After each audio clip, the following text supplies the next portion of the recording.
So, good evening and welcome to the Revere School Committee. It is September 20th. I can't believe it's fall already.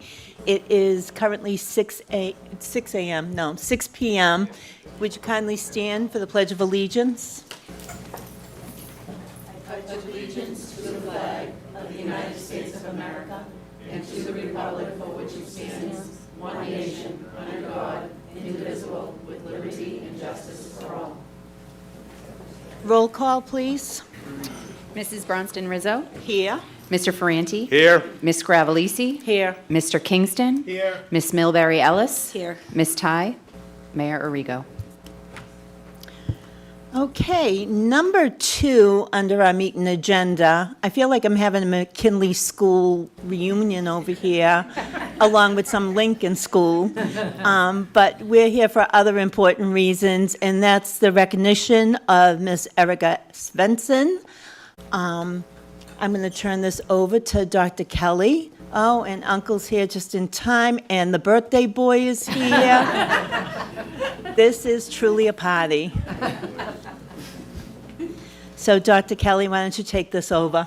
Thank you, Mrs. Bronston Rizzo. So, as the school committee knows, and some of the people in the audience know, we had quite a scare at the Beechmont school a few weeks back. There was some maintenance going on in the building. The schools were closed that day, just prior to the long weekend. And with the work that was going on, one of our most favorite employees, Marilyn Parsons, was doing some rearranging in the kitchen area. And there were a number of coincidences that took place that day that could have resulted in a very different outcome than what did result, and that's primarily because of Erica Svensson. And so we wanted to celebrate Erica and thank her for being such a tremendous part of our team. Her quick thinking at numerous times during the emergency saved Marilyn's life. And I have no doubt about that at all in my mind. And if Erica hadn't been there, I don't know if right steps would have been taken, or if we even would have found that Marilyn was injured. But it was Erica's knowledge of what was happening with the building and what the plans were for that day of the shutdown that even signaled to her where she should look for Marilyn when she wasn't able to find her. So Erica's awareness, her medical background that told her how to treat a specific situation differently than might be the rest of us would be inclined to do. There was a question about whether CPR should be administered, and Erica knew enough not to do that in this particular situation, that instead she should respond differently, and she did. And while we waited for Revere Fire and EMS to arrive, Erica was able to help Marilyn in ways that I think bring us the honor of having Marilyn here with us tonight, which we're also thankful for.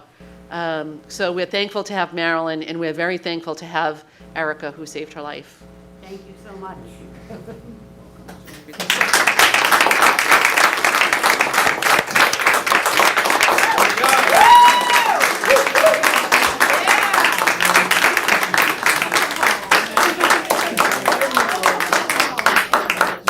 So Erica, on behalf of the school committee and the mayor, I have a certificate of recognition presented for extraordinary acts of heroics that saved the life of Marilyn Parsons.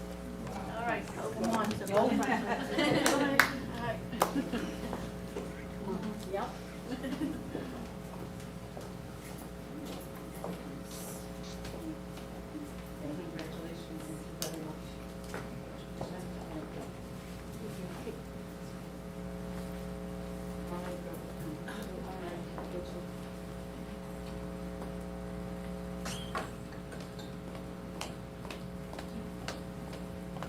Hold those smiles, please.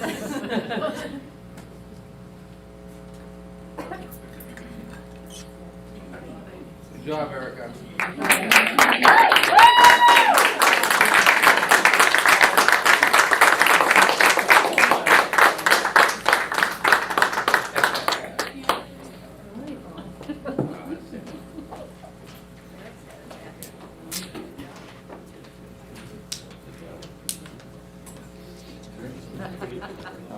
Motion for a 2-minute recess, please. So moved. Second. Thank you, guys. Thank you, guys. No, and, thank you.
Okay, thank you for returning. At this time, do we have a motion for the consent calendar? So moved. Second. Roll call? Mrs. Bronston Rizzo.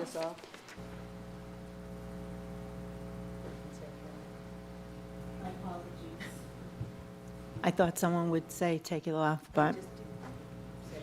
We're doing the consent calendar, but we are removing the field trip from the consent calendar, and Susan will read it after. So a motion on the consent calendar, roll call, please. Mrs. Bronston Rizzo. Yes? Mr. Ferranti. Yes. Ms. Gravellisi. Yes. Mr. Kingston. Yes. Mrs. Milbury Ellis. Yes. Ms. Ty. Mayor Arrigo. Yes. Ms. Gravellisi. Thank you, Mrs. Rizzo. We were taking off the consent calendar the request for an out-of-state field trip for the RHS Outdoor Club. We're very excited to let everybody know that field trips are back, and they are resuming. Our outdoor club will be going to New Hampshire on October 1st for a hiking trip up Mount Monadnock. There'll be roughly 15 to 25 students and 4 chaperones. So we wish you guys a lot of luck and have a great time. Do we have a motion to accept the field trip, approve the field trip, I'm sorry? So moved. Mr. Ferranti, Ms. Milbury Ellis for a second. Moving on to, we don't have a student rep as of yet. They will definitely have one next month. So we will be moving on to public participation. I don't see any in the audience. Do we have anyone on Zoom? We do not. But I do want to note for the record that the mayor did join the meeting several minutes ago. Okay, thank you. And moving on to the superintendent report, Beechmont Veteran Memorial School presentation. Thank you, Mrs. Rizzo. So we are continuing our tradition of showcasing the work that's happening in our schools. And this month, we are happy to have Mr. Friesen here, who's going to give us some information about what's going on at the Beechmont School, particularly how they're restructuring their half-day program. And so we will begin with that. Let me just share my screen here. Okay. And that should come up on the monitor. There we go. All right. Can you hear me? Good. Good evening, everybody. My name is Chris Friesen. I'm the proud principal of the Beechmont Veterans Memorial School. This is a picture of our beautiful staff.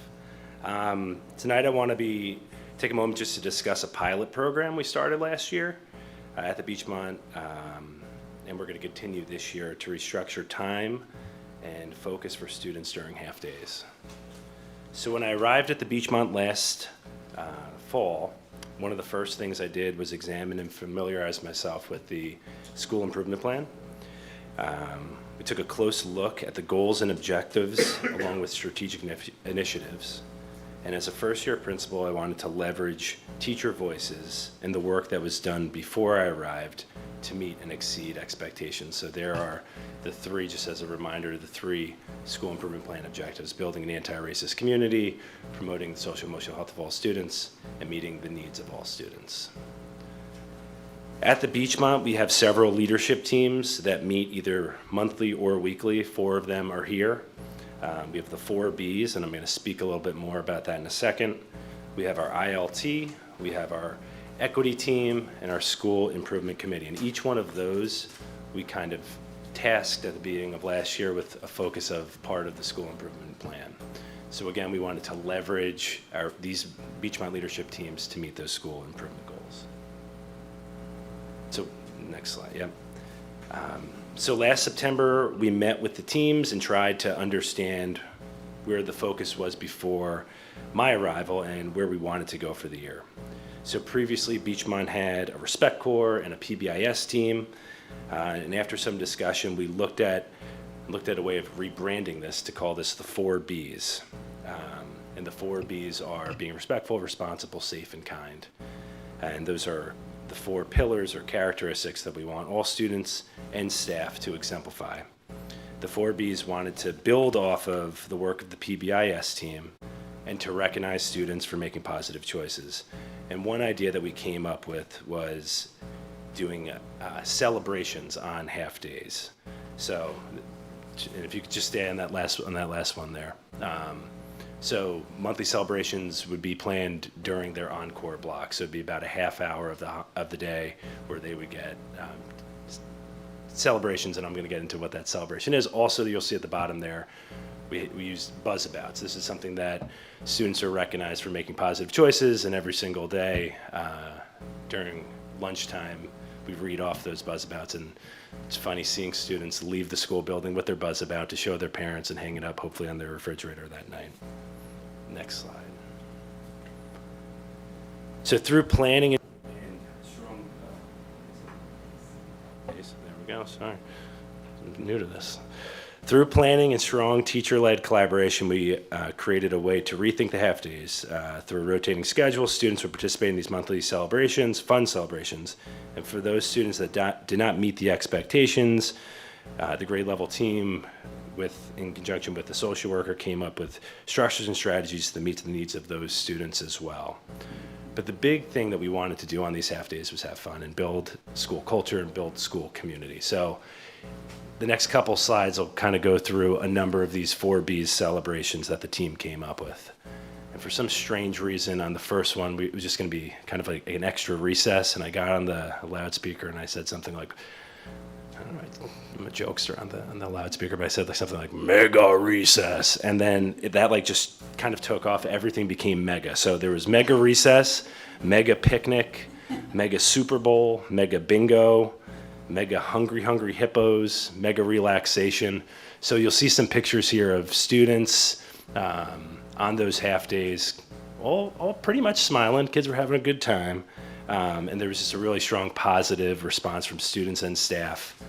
We tried to have, the team came up with, multiple choices for students to do, so some kind of physical or game that was going on, some kind of choice for arts and crafts, but mostly hands-on activities. So if you want to just keep scrolling through, you'll see some pictures. They built some rocks that are going to go into our new updated courtyard this year. There's students playing some bingo. I don't know, some weirdo there in the front. This is mega relaxation, so students doing some meditation and yoga. This one was awesome. This was our mega Super Bowl, so we had like an NFL combine on one side of the gym, and then we had Say What karaoke on the other side, and some banners, painting banners on the other side. So it was really, really fun. We had mega game night, so students were playing chess there and playing some Jenga, really having a good time. This was Hungry Hippos, and I have a video at the end, which was fun. So from there, another team that met monthly was our school-based equity team, and their goal was really to support the equity work and creating an anti-racist school community. They helped with creating the school-based equity plan. We met monthly and continued to reflect on what are our blind spots as a building, how can we do better, and we conducted a staff survey, reflection survey in December after putting together the building-based equity plan, I should say. And one thing that kept coming back was moving more from theory to practice, like how does this relate to my everyday work and how can we do better? And so what we wanted to do from there is, there's just never enough time, it seems like, in the day with all of the academic requirements that are put on students and staff. So we wanted to be strategic in these half days. So starting in about April of last year, and we gave teachers time during PGT to plan this. Part of the day was going to be focused on those celebrations. Part of the day was going to be focused on the equity work and building community. Part of the day was going to be focused on academic support. And our equity team put together and compiled resources connected to teaching tolerance from the Southern Poverty Law Center. And then classroom grade level teams made those activities fit the needs of their students. So we want to make sure all students felt welcomed, supported, and all voices were heard. And this is, this is the metric that we're going to hold ourselves to. So this is directly from the school improvement plan, and we want to make sure that, parents, students, and staff report feeling welcomed and included in the Revere Public Schools. I think that's the goal of every school. And we're trying to utilize those half days to take the time to give students that opportunity to meet all of those needs.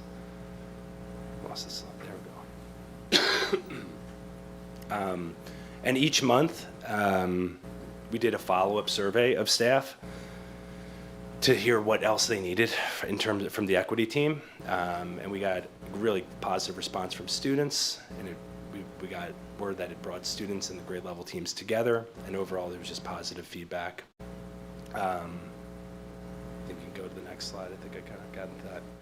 So now we're taking a look at this year. So we have a kind of a year under our belt on these half days, and I think that it really was one of the reasons why we had a really positive school culture last year, all things with everything else that was going on. But this is we're going to continue to have a strategic social emotional focus on half days. We want to leverage those Beechmont leadership teams. We're going to continue to have the monthly celebrations. We just had our first 4Bs meeting actually today, and our first equity team meeting is going to be tomorrow. And we're going to provide the space and resources for those grade level teams to address the social emotional needs and really all three of those school improvement goals. This is a quick video from. It doesn't matter. Just kids screaming.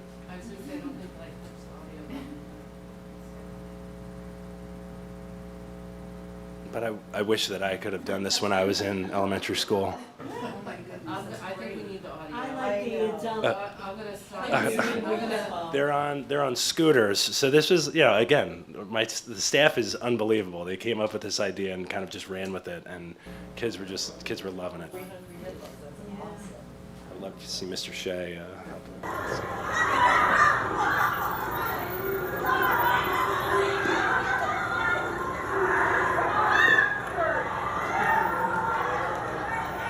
More collaboration.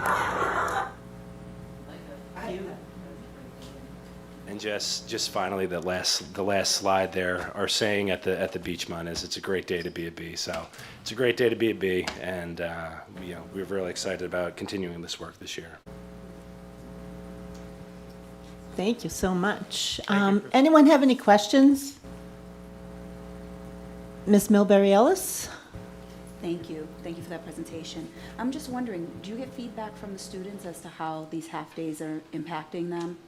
Yes, I mean, I feel like it's really anecdotal like right now, and I think that what I want to do a better job of this year is doing surveys throughout, just to get more feedback of what else we could do better, because it's a lot of adult planning, so we want to get the student voice involved as well. Yeah, no, this is great work. I imagine that having this kind of release Yeah. is beneficial to them. Absolutely. It probably increases focus at other times, Yeah. So this is great work. Thank you. Can I ask, who makes up the 4B committee? Who exactly, or so no, Is but it no, comprised it's just teachers. of- It's really just it's teachers for the most part. Something that's excuse me. Something that I'm really proud of is I'd say 75% of our staff are on at least one of those 4 teams, I think, which makes just Beechmont so much. It just makes the committee so much better to have so much staff representation. But yeah, it's admin, it's social workers, it's teachers, it's from all different grade levels. So really high participation. Very nice. Anyone else have, Mr. Ferranti? Thank you, Mrs. Rizzo. How long have you had the 4Bs? Those four pillars were there before I got there. Okay. So we just ran with it. Okay. Yeah. And my other question is, it says the grade level teams keep track of points, so I assume that so many points will get them with the celebration. What happens if they don't earn enough points? And I think this was actually part of the discussion that we had today, right? So some grade levels were keeping track of points pretty diligently using Class Dojo, and then in the past, and I said this in the presentation also, for those students, they were meeting with social workers and coming up with a plan for how could they attain the celebration. Really, the goal is for every single kid to join every single celebration. That's the goal. We don't want to exclude anybody, and to make it a fun and positive day for all. But at the same time, if someone needs a little bit extra support and social emotional support, and maybe that celebration isn't the right option on that day, we're open to having that discussion. But we want to make sure that families are involved and there's open, transparent communication with that as well. Thank you. Yeah. Ms. Gravellisi? Thank you, Mrs. Rizzo. And if there are students that don't meet their goals or can't participate in the celebration that day, what alternative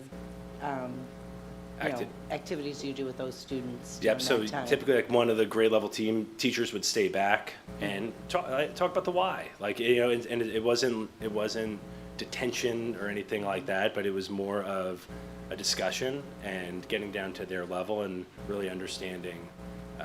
We want to make sure we're recognizing people for making positive choices.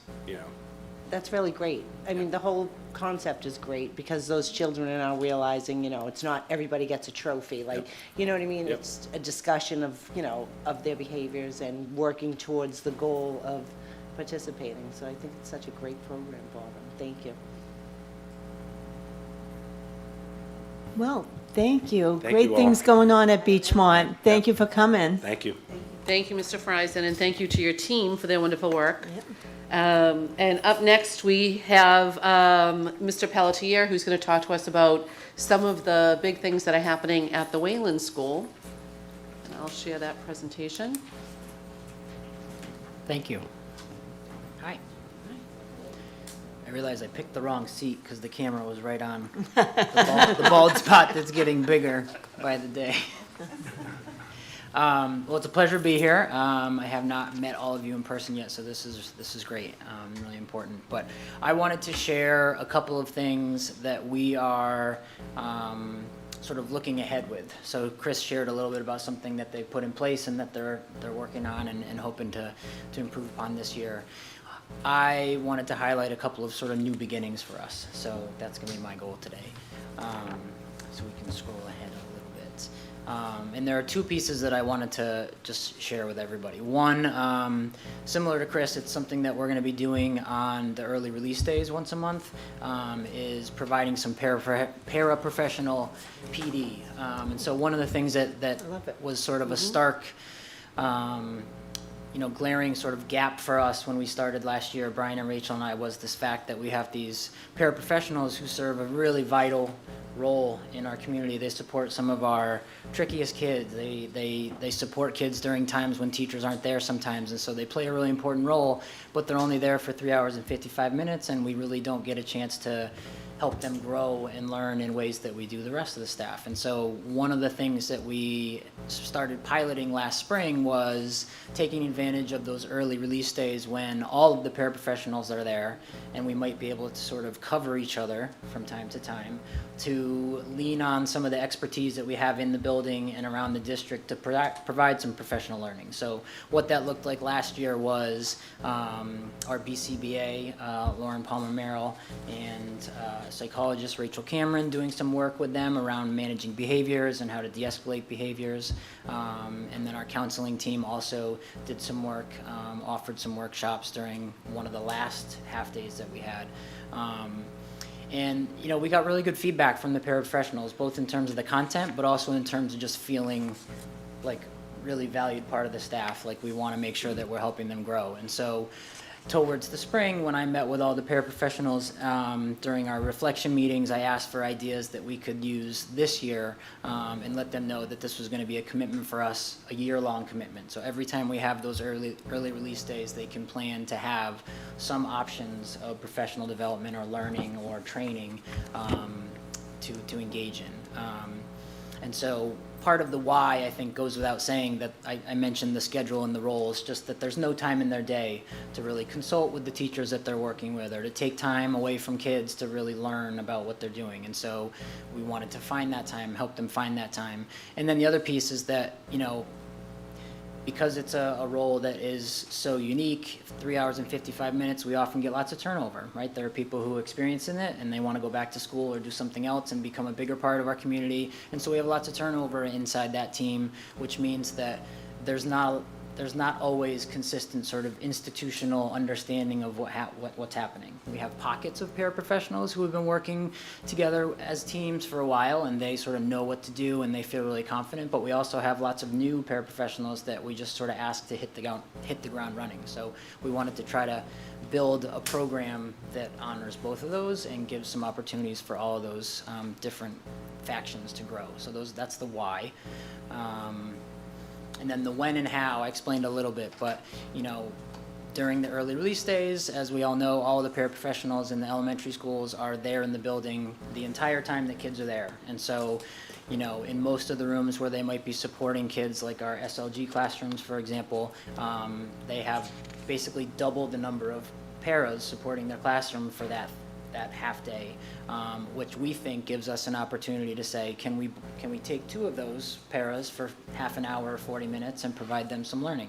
And then the other piece that I think is really important is that we lean on and start to sort of honor and value all of the other expertise that we have in the building. So, I mentioned behavior specialists and counselors, but also we're really looking forward to, our literacy coaches and our math coaches being able to provide a little bit of support for those paras who might be supporting interventions where they're actually doing some work with kids around academic areas.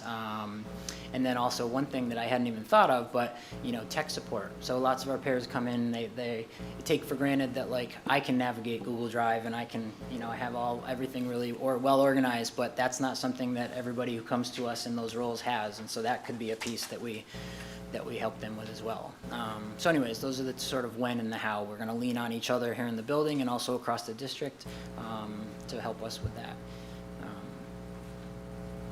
So that was one piece, which we're really excited about, and we're starting it next. I met with the team, the para team, in sort of chunks last Wednesday or whenever our half day was, to just review some of the ideas that came up at the end of last year, and then also look back at the first couple weeks of school and sort of gather some new ideas. And so we're starting to put together a plan for October, and then actually we're going to jump into this work, our core values work with the paras as well in November during that day. But the next thing I wanted to share with you was kind of a big beginning, I think, a new sort of direction. In our building, there's been a lot of change both in terms of staff, so whole new leadership team last year, lots of turnover for lots of different reasons the last 3 or 4 years, but also a big change in terms of the schedule, going from an extended learning time school to a regular learning time school. Caused a lot of growing pains. There was a big shift in schedule that needed to happen, but also our staffing profile was built on that previous schedule, and so we're going through some changes. And so to me, it's really a chance to kind of like start over with a lot of stuff. And so one of the goals that I had last year was to get to know each other in the building. Who are we as a school, as the adults, as the kids, as the families, and what do we need as a community? I would say that last year proved a little more difficult to do that than I think most of us anticipated, in terms of starting the year out in desks that were spaced out and not being able to do that community building inside the classroom, but also not being able to really connect with families and engage with families in ways that we liked. So one of our goals when we started, and I think this is something that's been a goal of mine at any school I've worked in, is to make a really big school feel really small, like Beechmont, which is a challenge. It's a big school, and so making it feel comfortable and familiar to people is hard, especially when you're separated and meetings are on Zoom. And so, we got to the end of last year and we had people who worked on the first floor that had never met people who worked on the third floor, just because we had 3 new fifth grade teachers, and we never had any real in-person stuff going on except for some curriculum training, which didn't put first grade teachers with fifth grade teachers. So anyways, more reason I think this year to really embrace the opportunity to do that. And so what we did is we dove into what are we about? What do we stand for as a school? And so we, I've highlighted some of these already, but like lots of new people, lots of new structures, lots of time. This is an opportunity to rethink sort of what we're all about.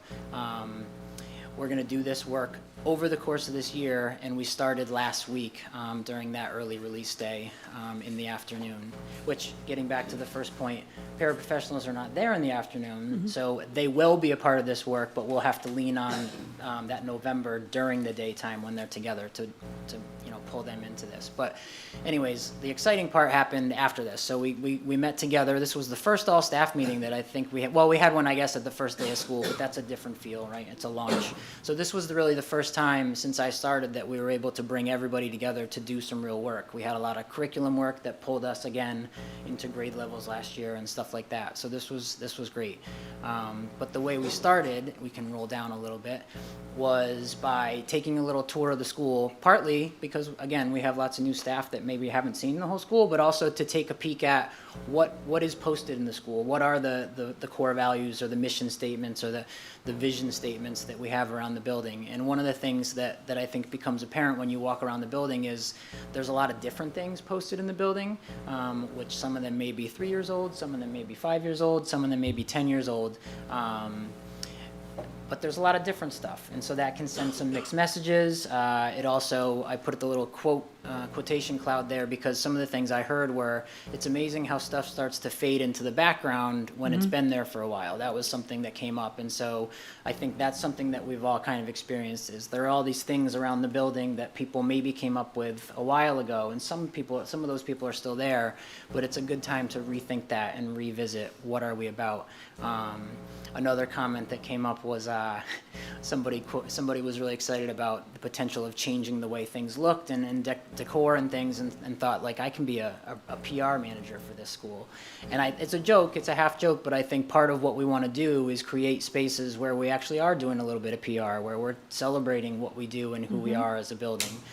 So that was a theme that came out of walking around. So we did this walk, we walked around, took stock of what was there, and then in mixed groups of, cross grade level and cross team groups, we just sort of created posters of what we noticed, what we wondered, and just kind of like what we saw, and then did a little gallery walk in the cafeteria afterwards to look at everybody else's. And so a couple of things really interesting about that. One thing that's related but unrelated is that it was interesting to walk around and see how adults organized their thinking on pieces of paper. So some of them are very structured and very organized, and others were not so structured and not so organized. So that was a nice little glimpse into how people's brains work. Kulikowski. But also, it was really interesting to see the themes that stood out, what was different and what was the same. And one of the, I think, big takeaways from that was that, there's a lot of what's important or it's confusing. There's a lot of different messages out there. Another message that was out there was that the families and the kids that we invite into our buildings are not necessarily represented in what they see around the building. And that was a conversation piece during this part of the sharing. I think we do a great job of doing that within the classroom environment, but in terms of the building and the common spaces, it was something that really stood out to people as we walked through. From there, we moved into what is important to us? What are our hopes and dreams for kids who leave us, whether they leave us as second graders going to a new school or whether they leave us going into middle school? And so, again, back in our little cross-sectional groups, we came up with the traits or the characteristics that we would hope kids leave our school with as a starting point, I think, for figuring out what are the core values that matter to us as a community. And then we did another sort of gallery walk, walking around, seeing what other people thought. And there was a lot of commonality when we did that. And some of the themes that really jumped out to that were that there wasn't a lot of academic terminology that came up. So what people really were focused on were things like empathy, kindness, confidence, identity, those pieces of who we are as people and how we carry ourselves, which I think are foundational to all the other pieces, the academic pieces. So I think that was really interesting to hear and to see people talk about. And yeah, I'm forgetting what's next. Maybe we can roll down a little bit, Diane. Thank you. And so that led into some really big conversations about where do we go with this? How do we do this? And one of the big things, and this connects, I think, to one of the goals of our school improvement plan. It's a good time to do this, I think, because we're rewriting our school improvement plan, right? We're on a new cycle. But engaging families is always something that's on there. It was on there for the last one, and it'll definitely be a goal for us now. And I think one of the things that was obvious in that beginning launch process that we did, but also as a goal when we went into this idea, was that this isn't just a job for the staff, it's a job for the families, and it's a job for the kids in our building too. So we made sure to frame it as this is going to be something we talk about and work on all year. And we're hoping to pull together a team of staff members similar to the teams that Chris mentioned at his school to sort of think about what's the best way to engage families in this work and what's the best way to get student voice into this work as well. But there was a lot of excitement around the room, I think, just in terms of like, let's all do this together, as opposed to walking into a building where things are posted there for you already and you have to, for lack of a better term, sort of pretend that that's what matters to you. But I also think it was an opportunity for new people to come in and share their thoughts and their impressions of what's going on and what we need to do. So it's not a finalized thing to share by any stretch of the imagination, but I think it's an exciting thing that we've launched into. So those are the two things I wanted to share with y'all. Does anyone have any comments, questions? Mr. Kingston? I really like the para idea, and I think maybe that's something that maybe the district should look at, because I do think the paras could use a lot of the skills that you were trying to help them with, and I think that's an excellent idea. And thank you for what you're doing. I much appreciate it. Thank you. You're welcome. Ms. Milbury Ellis? I just have a brief comment. Yeah. I think that showing people that they're valued goes a long way. And I think that this process in itself is doing that. And at the same time, I mean, there's so many benefits coming out of it, right? They're vested in what's to come. They're vested in the future, and opening up to the families is just, it's a wonderful thing. So I wish you all the best. It sounds like you're doing some really good work. Thank you. Yeah, I think it's going to be. It was really great to hear some of the feedback from the staff as we were doing it, thinking about what do families and kids see around the building, which is great. But I think the challenge is going to be like, how do we really get their perspective? How do we really make sure that we're not just assuming that's what people are thinking, but how do we really engage them in the process too? We don't want them to feel like maybe some of our staff do, coming in and seeing the things on the wall that somebody else created. So And it's like an opportunity, right? You have these bare walls to kind of Yeah. express yourself and to put things that are of significance and importance, and that are gonna be that reiteration, as kids see them and people come into the building see Yeah. them. So it's nice to be able to frame it how to something that's true to the school. So good luck. thank you. So I'm just going to add to what Mr. Kingston said. Being a paraprofessional for 20 years in the district, at that point, a long time ago, all we had was the first day of school for professional development, which really didn't have anything to do with oppositions. And I think a lot of that didn't make you feel valued, because how are you going to be an important piece or a para to an educator and to these students if you really didn't have the tools to do it correctly? So I really commend that piece that you're doing right now, and I'm sure just for them to have a voice, and also the educators that might be mentoring them, that might give them an idea of going back to school and coming back in Revere only to teach is always a plus. So I really do commend you for that program. I love it. I'm glad you mentioned that, Stacy, because I think one of the things I forgot to do is really tie this to specifics in the school improvement plan. But one of the things that stood out to me, both when I was, looking at Revere and reading through all of the district and school improvement plans, is that commitment to helping assure that our workforce, that our staff really mirrors the kids that are coming in. And it's a challenge, but I think that this hopefully is a step in that direction, helping, I think it's safe to say that our para team is more diverse than our teaching team. And so helping them feel like they can take a next step, I think this could be a step in that direction. So. And I think of Eduarda Berry. And I looked at her as a student, and then I looked at her as a para. And I'm just so glad to see her come back into the system. Well, she was in the system last year, but now you're stuck with her. And I'm saying that because I love her dearly. Yeah, no, So we're to lucky. see the students come back and work is phenomenal. So again, thank you. Yeah. Anyone else? Great. Well, thank you. Thank you. Really appreciate both of your presentations, and excellent. Have a good Thanks. night. Thank you very much. Thanks, Andre, and thank you to your staff and team for all of their great work.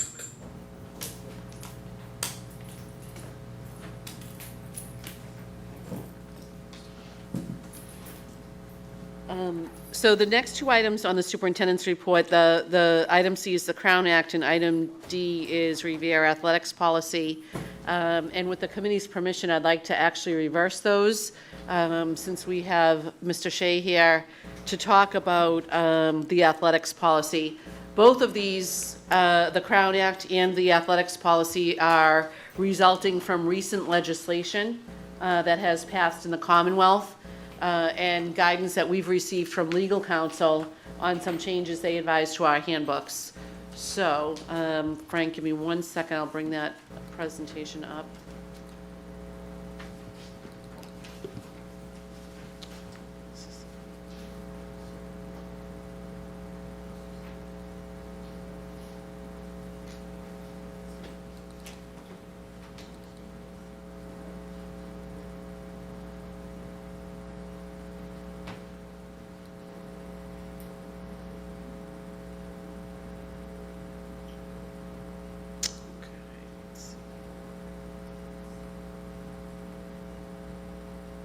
All right.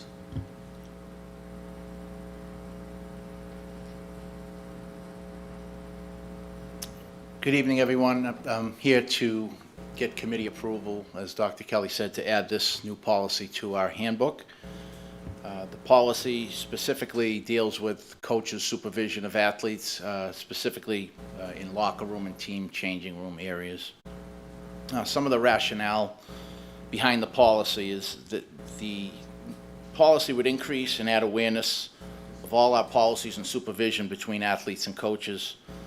It would add an additional layer of compliance to our handbook and our form structure to go along with our physicals, academics, hazing, concussion, and injury forms for all our athletes and our parent and guardians to sign off on. It addresses a vital need for adult supervision whenever students are in a coach's care or in athletic facilities, both on campus or off campus.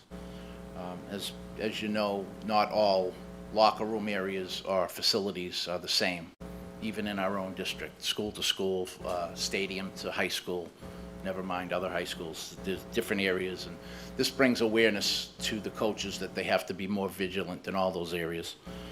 And lastly, it strengthens our athletic handbook to include policies that are currently being updated and used by surrounding districts.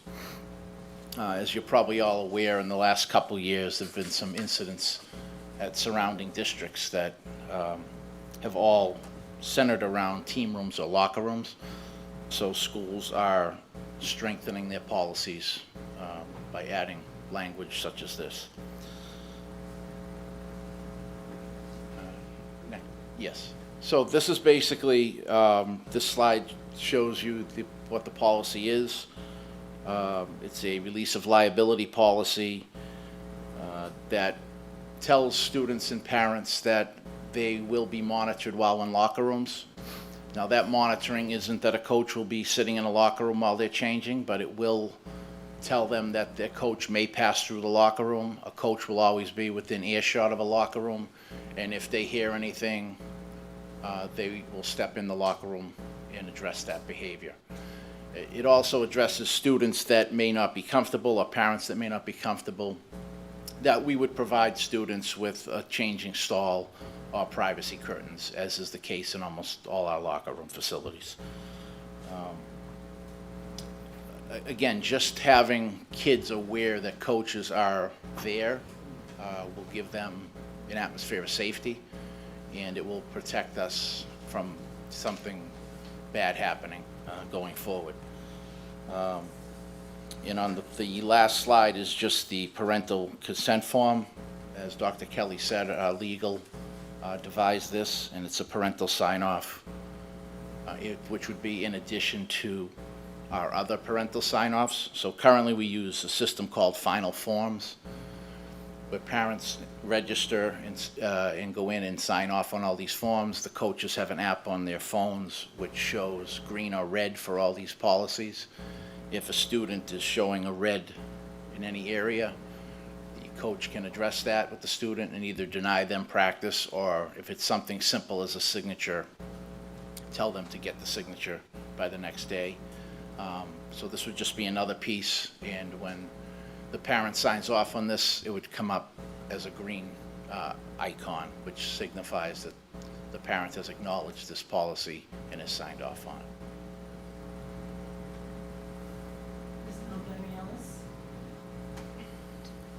Does the system give you any indication that the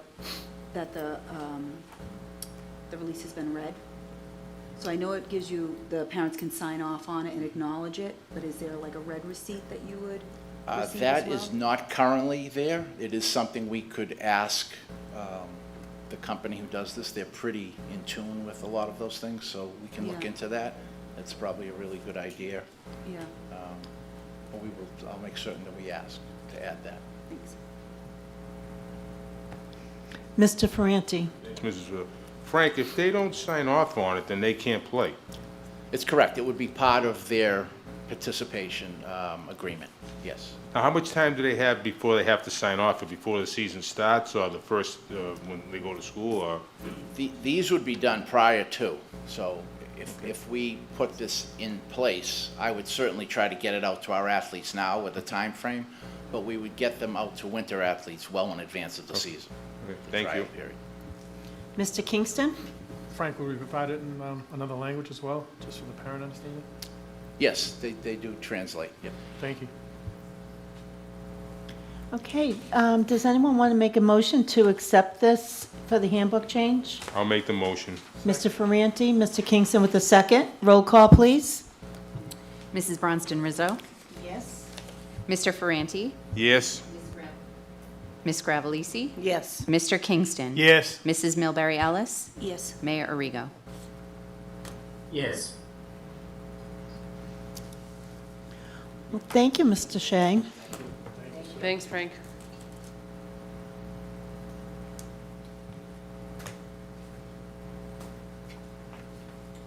Thank you. Thanks. So I'll go back to item C on the superintendent's report, which is the Crown Act. And I had asked the committee to take another look at our headgear policy, which is in the high school handbook in particular, and which, based on the reading of the law, is in violation of the law. And I don't know if that has to go, I had brought it to the subcommittee on policy, and I think it came out of there with a recommendation that we keep the current policy, right? No, we haven't met. Our policy does not state anything about hats. So it would be the handbook that we were questioning.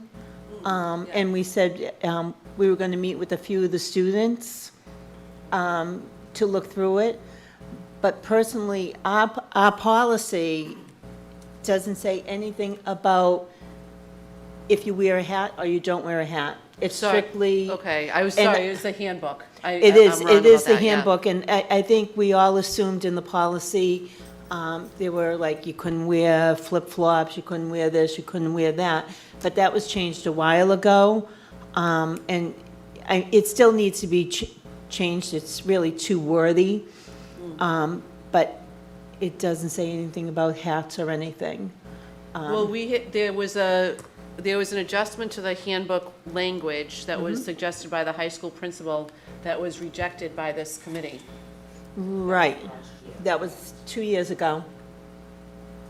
In June, in July? Oh, you're talking about the new handbooks, the ones Yes. that they references headgear, and the recommendation of the change in language from the high school principal was rejected in favor of going back to the old language that predated the pilot that we did when we allowed kids to wear hats. And so going back to that old language uses the words that no headgear is allowed.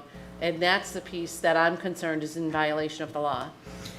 Well, I mean, yes and no, and basically, they say it's a case by case, and that the, shut myself off. Oh dear, so basically, it's until the Mass Commission of Discrimination comes up with some kind of future plan on how to address it. They do say you should take it by case. So like, if you're questioning something, why bring it up? Because it could cause a problem down the road. I think I've said this, even when we said no to the handbook piece, because we wanted students to be part of redrafting it, and I noticed that it's put in the way you wanted it written. All the reds, yeah, it is, I read it this morning, in the handbook. So The handbook and the headgear policy in the handbook is the wording that was there 3 years ago prior to the pilot, which was the language that the school committee voted needed to be adjusted in order to approve the handbook. Unfortunately, I didn't see it that way this morning, but I can show you. But regardless of what's in there, we have to tread water carefully. And, I mean, I would think our own attorneys would say, we need to be careful. I don't mind the wording. I was hoping the students could have a voice in it also. Ms. Gravellisi. Thank you, Ms. Rizzo. That was in 2021, June of 2021, when we did decide to keep that hat policy in place. We did not discuss it or review it this year before we approved the handbooks.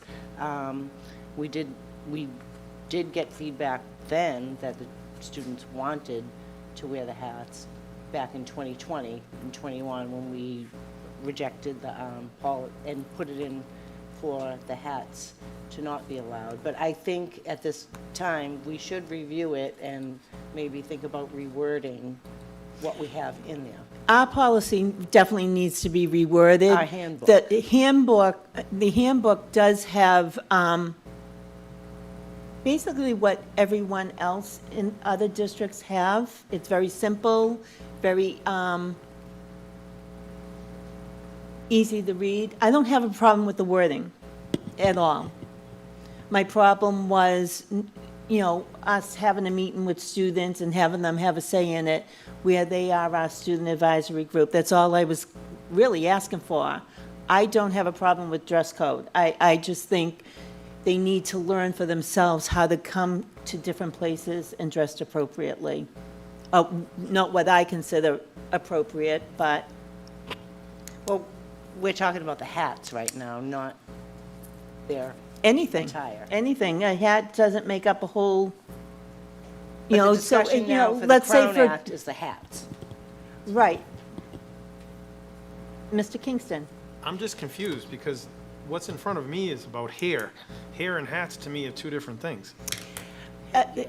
No, well, hats. This is talking about hair and styles of hair, which I totally understand. I think, right, no, I understand, but I still think this, what was given to the opinion, I guess, is more about hair and a lot less about hats. That's my opinion, just from reading it. Well, Mr. Kingston, and you are, I mean, in one way, you're really, you're correct. Like some people would consider a do-rag is not a required religious culture thing. So are you going to say no to a do-rag? I mean, motorcycle people wear do-rags under their helmet. So what they're saying is tread easy on this, and until Until there's laws, Until there's a there's law, cases but that have been just- decided that will right. spell out exactly what the intent was behind Or headgear. discrimination. Because right now, there is no definition of what headgear is. I imagine that the thoughts were religious Exactly. type headwear. But again, I'd be making that assumption. I wasn't in those meetings. And even the attorneys are all waiting, our own counsel will say they're waiting for, and hopefully sooner first rather case. than later, for MCAD to come back with something. So, Mr. Ferranti? Thanks, Mrs. Rizzo. The only problem I really have is that Governor Baker signed in it on July 26th, but reading further down is that the Senate hasn't taken it up yet, and it's not federal law. So do we go by state law or federal law with this? My understanding, and Aisha might know this better than anybody, is that the state law has passed. At the federal level, it has passed the House of Representatives, but has not yet passed the Senate. Right. And, I mean, are we looking at it as just hats? Are we looking at it as a dress code? In this case, we're looking at, right now, just protecting ourselves until we have more guidance on it. And our own policy doesn't say anything about hats. Yeah, that's the policies, and the handbooks are the procedures. Then doesn't that need to be looked at and possibly adjusted? I'm looking at it as what our current principal, Mr. Bowen, has in there would be sufficient for now until we hear from Massachusetts Association of Discrimination Commission. Or unless there's a case that's decided beforehand, whatever comes first, that gives some guidance. I think just to, you know, I mean, protect. right now, it's a matter of interpretation, right? Exactly. So it's how do you can want. read into it right, whatever way you want. Right, anything at all that goes on the head is something, I mean, they're not gonna change laws for headbands, so there's a reason, there's a thought behind why this came to be. So, and the reason was the two young girls that were wearing their hair in braids and were ridiculed because of it and you know, suffered consequences because of it. So I think it may be a leap in logic, but who am I to say? None of us were in, you know, listening to those sessions as to how far the thought went into this. I think we just have to make sure that our language is clear, and then once we have more guidance, then we can think about amending it then to be compliant. Jay, the policy or the handbook?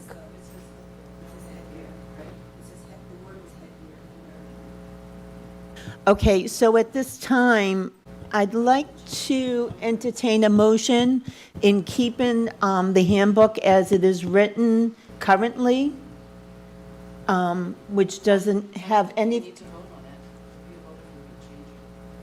We want to approve the handbook.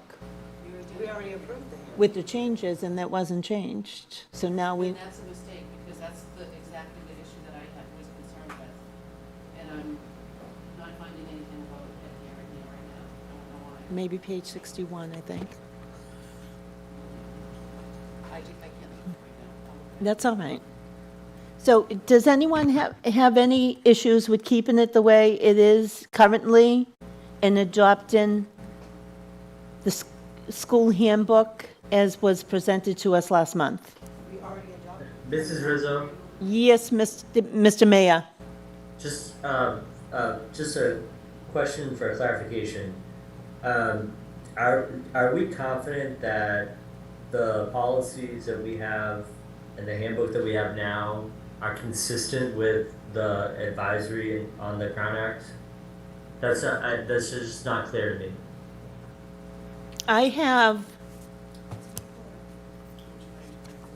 The policy is consistent with the Crown Act because it doesn't label anything with headgears. The way Principal Bowen wrote the handbook really does take into, I forget the word I wanted, but it really does look at the Crown Act also. So I think they both cover it. Do we, Because it's since we don't have it, I asked just thinking, is there some reference to the Crown Act that we should include, or should we have some reference to it just to cover What we can ourselves? do is at the bottom, add the Mass chapter and number to it, what it refers to. I would suggest that none of us have the handbooks in front of us. I think maybe could we defer this to subcommittee and take this task on specifically? And we could do some research, I would be willing to do so, on the Crown Act and see what I could find out about the discussions that happened. And then maybe we can just make sure that the policy is compliant. I feel confident that it is compliant, Mr. Mayor, based on my recollection of our prior conversations about this. But not having anything in front of me right now, I would be hesitant to say so again. Do we need to act on this tonight? I would suggest, even though we don't have to act on it tonight, that our administration knows, Okay. and I'm sure they're well aware of the Crown Act, and so changing wording is one thing, we can do that as a subcommittee, but knowing how to go forward until, I think we have to be cautious of. I agree with that. I would say to maybe revisit this in subcommittee with the understanding that this is probably going to change at a later date once we're provided with additional information from whichever source it comes. And I'll just add for the committee that my main concern, and I cannot find the language in the handbook right now, so I will find that after this meeting. But I'm just recalling that when we presented the handbook with the change of language that Mr. Bowen had suggested based on the Crown Act, that change of language was rejected. And one of the pieces that included was that students were not allowed to wear headgear, which would imply that they cannot wear do-rags. And it's the one piece that our legal counsel named, that's named in the Crown Act as being a violation of the Crown Act. No, the word do-regs isn't in the Crown Act at all. It's in the legal advisory from our legal counsel. I don't recall seeing that word at all. It mentioned hairstyles.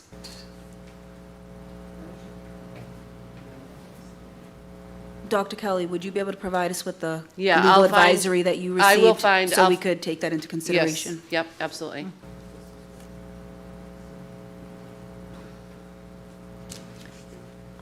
Anyone else have any concerns or opinions? So do we have a motion to send this to the policy committee? I'll make the motion to send it to committee.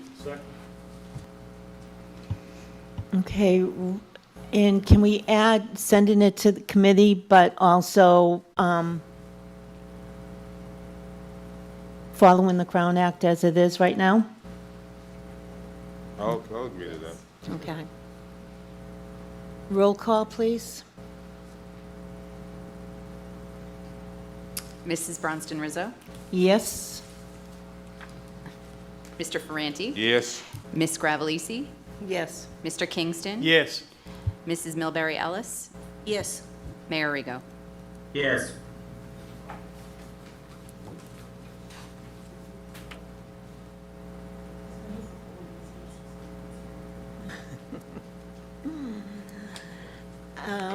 So the last item on the superintendent's report is the district improvement plan. And I had shared that with the committee. I didn't know if there were any questions. I can bring it up and do a quick review, if you like. What's the will of the committee? Do you have the improvement plans in front of you?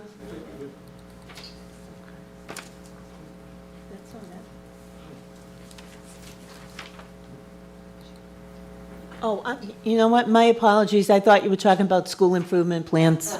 Oh, no, those will come once we get the district improvement plan settled. No, that's a different one. But I can just, the summary I can give is that the 6 focus areas, our strategic initiatives, we worked with the administrative team to review what our progress was. We shared that with the committee from the goals that we had previously and felt that there was still a lot of room for improvement in those 6 areas. And so the administration is inclined to stay with the same 6 goals that we had for the last 2-year period, and can you continue that for a 3rd year. We did make some adjustments to our process benchmarks and our evidence of change to reflect things that we had already accomplished, which we removed, and add in new action steps that we thought would better bring us to fruition of the goal. And so we would continue to focus on increasing gender and racial diversity of staff, particularly among teachers and administrators. We would continue to provide training and learning experiences on anti-racism, restorative practices, and equity for all staff members and students. We would continue to create, adopt, and adapt equitable practices across the district. We would continue to create opportunities for parent engagement and input in the school and district decision-making. And continue to increase opportunities for students to have voice and choice in their academic programs. And finally, ensure teaching practices across classroom focus on effective, student-centered, and deeper learning experiences.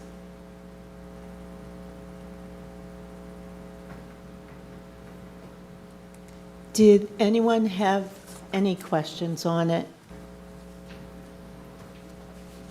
I know at our last meeting, we spoke about trying to get back into a somewhat normal,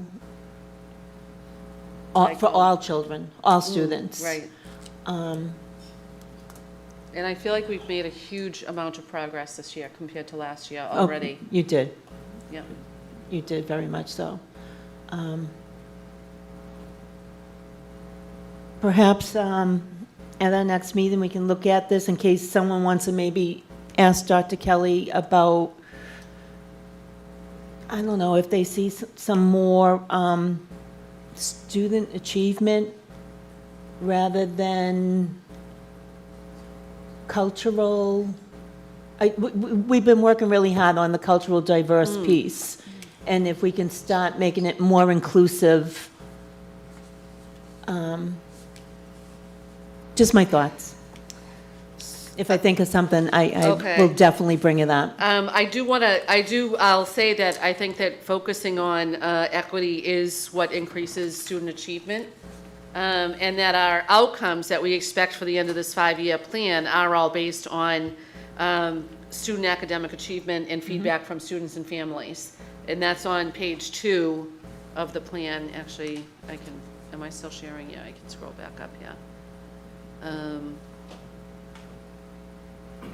So, Paul, if you could go back to the presentation. On the bottom of the second page, we have the outcomes that we set for our 5-year goal. And the first is building an anti-racist community.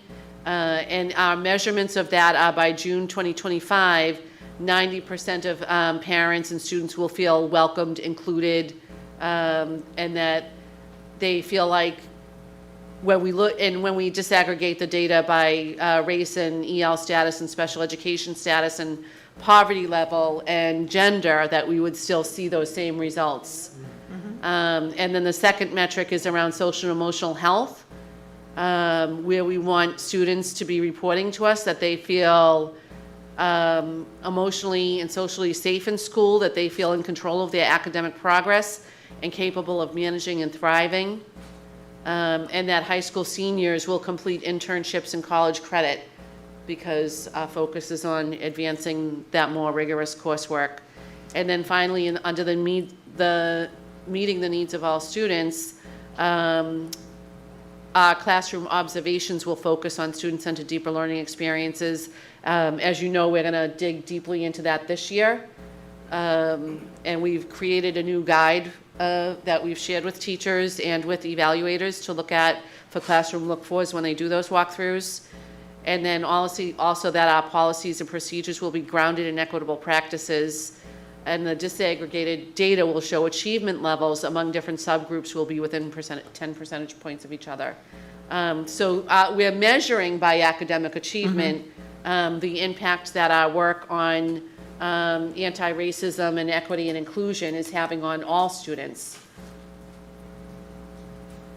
Ms. Milbury Ellis? Sure, this may, I'll just ask it because I'm not sure. So my question is, students that were previously on the track, we've done away with that. How do we measure whether these students are still being challenged, and they're not necessarily fallen by the waysides, and we're giving them what That's a great need. question. And that's kind of the primary focus of what we're doing with the classroom walkthroughs. So classrooms are visited 8 to 10 times a year, mostly by the primary evaluator of the teacher who's supervising that teacher, but also by other administrators who have supervisory responsibility over that discipline or grade level. And that's precisely what we're tracking, is to make sure that there is rigorous curriculum in place and that teachers are working to differentiate their instruction to meet the needs of all learners, making sure that those students who are more advanced are being pushed and given opportunities to expand their understanding and knowledge and apply that, while the teacher might be more focused on direct instruction with students who are not quite there yet. Danielle? Also, we are, in conjunction with Mass Insight, continuing to take a careful look at the number of students that have access to higher level coursework, like our AP courses, and we're also looking at the data. We did a study last year, and we're going to continue with that, looking at our data about who our students are that are entering our AP courses and our AP coursework. And already, that data shows that the kids who have been on advanced track already are continuing to take AP classes and pass those tests. And we have far more kids engaged in AP coursework than we used to. Mr. Kingston? It says by June of 2025, 90% of parents will report feeling welcome to their children's school. Do you have a number on that now? Like where we're at? Sorry, can you say that again? It says building an anti-racist community. By 2025, 90% of parents will report feeling welcomed in their child's school. Do you know what that number is today? I don't know what that number is today, no. Thank you. Anyone else? Okay, moving on. Subcommittees.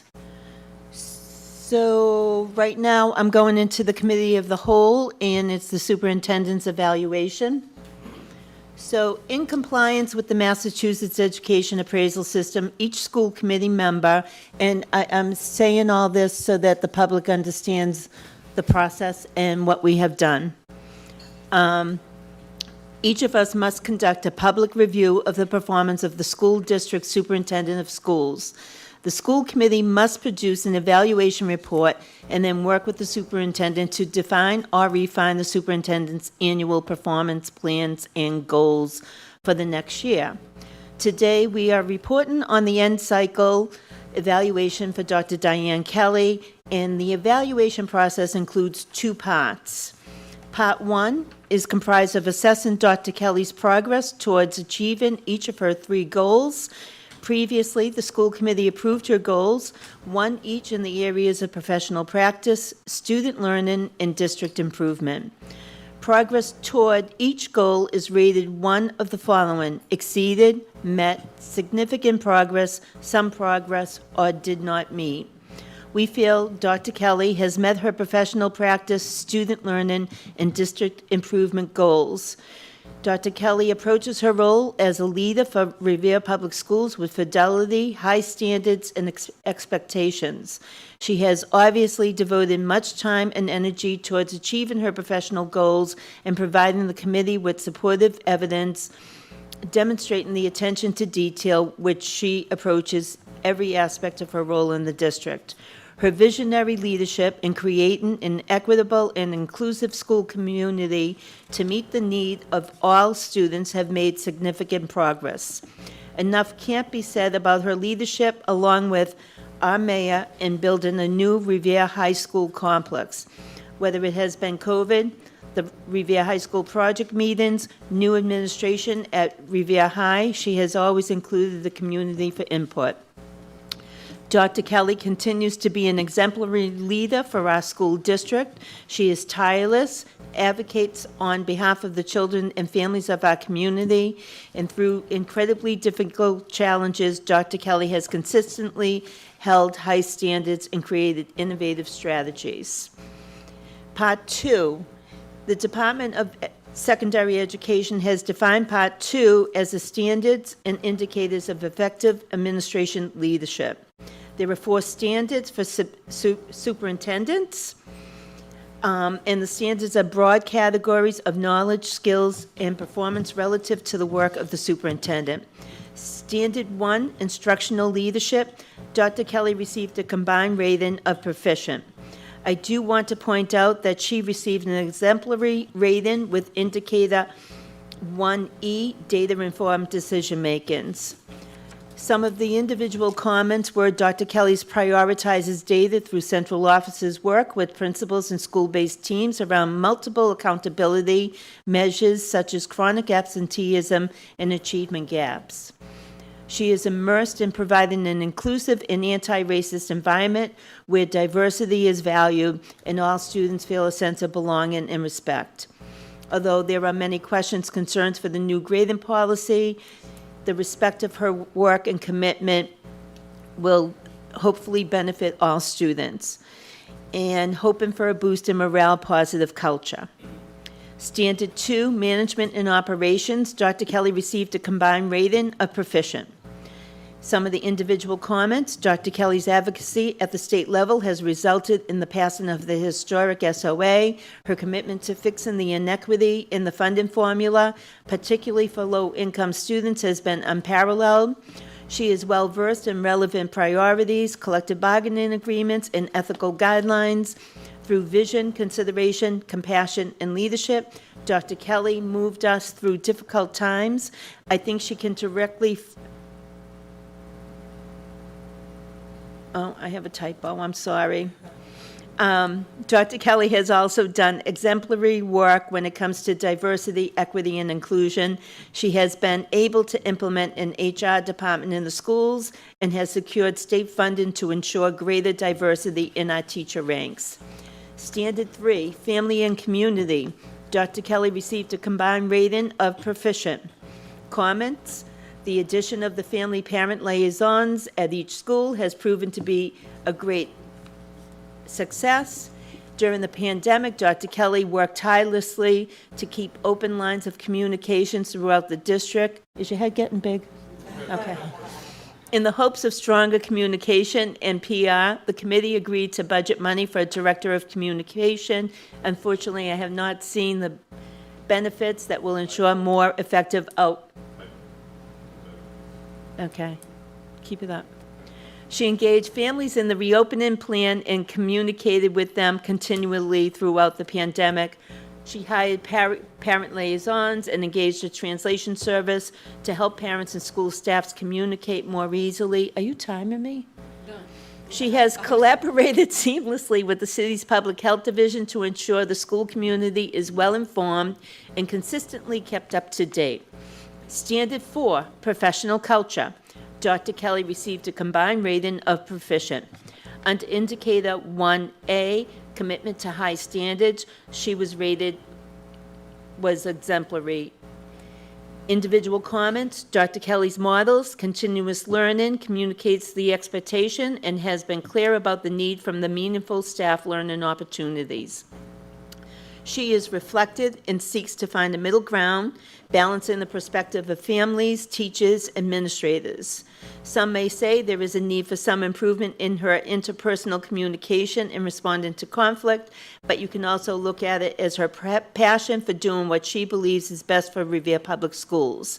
She is currently serving as MASS president, a role that is clear proof that she has earned the respect and admiration of her colleagues because of her commitment to public education. So I sent everyone a copy of this to look over, and at this time, I would ask for a motion to accept the evaluation for Dr. Diane Kelly. I make the motion to accept the evaluation. Second. Roll call, please.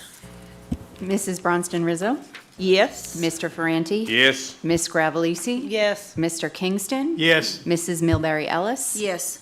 Mayor Rigo. Yes. If I could have 1 minute. Yes, you certainly may. Thank you. I just wanted to comment on Dr. Kelly's evaluation, and although I'm not there, I just wanted to thank her for her partnership and being such a great partner for me and for our city and our families and students. Because I have the opportunity to meet with and talk to a lot of other folks that are in my position, and I hear the challenges that many of them face with their districts and with schools in general. And to have such a leader like Dr. Kelly, on our behalf is it's an immense help for me, and she's an incredible partner. I just want to put that on the record. Thank you. I also will add that working throughout the state with different districts and speaking to a lot of other superintendents, the admiration they have for the work that Dr. Kelly has done, not only in the urban areas but throughout, has been commendable. And this is one of the reasons why she was chosen as the president this year for MASS. So it is nice to go out there and hear some people not happy that we have a superintendent like Dr. Diane Kelly, and hoping that they succeed like Revere has. Doesn't mean she's perfect, but she has learned a lot. She is open-minded to learning and bringing new things to Revere, and I truly can appreciate that. I can appreciate a lot. I can argue with her a lot, but I can appreciate much of it. So it's good arguing. Okay, Dr. Kelly? Thank you, Mrs. Rizzo. And I thank you and the mayor and the entire committee for your kind words and the thoughtfulness that you put into the evaluation. I know it's not an easy task. Any educator will tell you that the evaluation system in the public schools is always a bit daunting, both for the person who's being evaluated, but also for the people who are doing the evaluation. And so I appreciate the challenge of the task that you had before you. I will certainly take the feedback from the surveys, from the evaluation forms that you all filled out, and from the survey that I know that you conducted, and take that to heart and really let that inform my practice. So I thank you for taking the time, and thank you to you and the mayor and to everybody for the kind words. Thank you. So now we're moving on to motions. Ms. Gravellisi. Thank you, Mrs. Rizzo. Okay, motion. The first motion is to encumber $54,040 for invoice number 8797000-17 for Perkins Eastman's Architect DPC for July 2022 professional services. So moved. Second. Roll call. Mrs. Bronston Rizzo, Yes? Mr. Ferranti, Yes. Ms. Gravellisi, Yes. Mr. Kingston, Yes. Mrs. Milbury Ellis, Yes. Mayor Rigo. Yes. Okay, the next motion is to approve payment of invoice number 8797000-17 for Perkins Eastman Architect DPC for July 2022 professional services. So moved. Second. Roll call. Mrs. Bronston Rizzo, Yes? Mr. Ferranti. Yes. Ms. Gravellisi, Yes. Mr. Kingston, Yes. Mrs. Milbury Ellis. Yes. Mayor Rigo. Yes. Motion to encumber $54,040 for invoice number 8797000-18 for Perkins Eastman Architect DPC for August 2022 professional services. So moved. Second. Roll call. Mrs. Bronston Rizzo. Yes? Mr. Ferranti. Yes. Ms. Gravellisi, Yes. Mr. Kingston. Yes. Mrs. Milbury Ellis. Yes. Mayor Rigo. Yes. Motion to approve payment of invoice number 8797000-18 for Perkins Eastman Architect DPC for August 2022 professional services. Roll Oh, and call. I'm sorry, excuse me. There was no amount on that, so let me add that in. It wasn't in here. Thank you, Mr. Ferrante, for bringing that to my attention.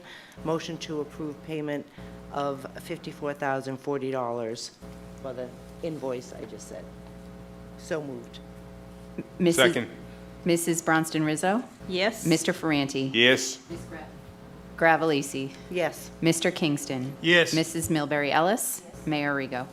Yes. It wasn't in the first one. Okay, that's all right. That's it, thank you. Okay, number 10, old business. Do we have any old business to discuss?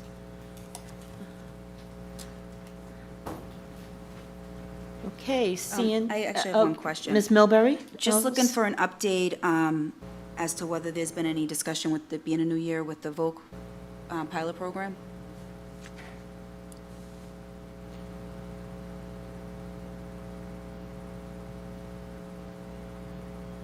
And can I just ask a question? I know it's kind of out of order, and you can deny me, I don't care.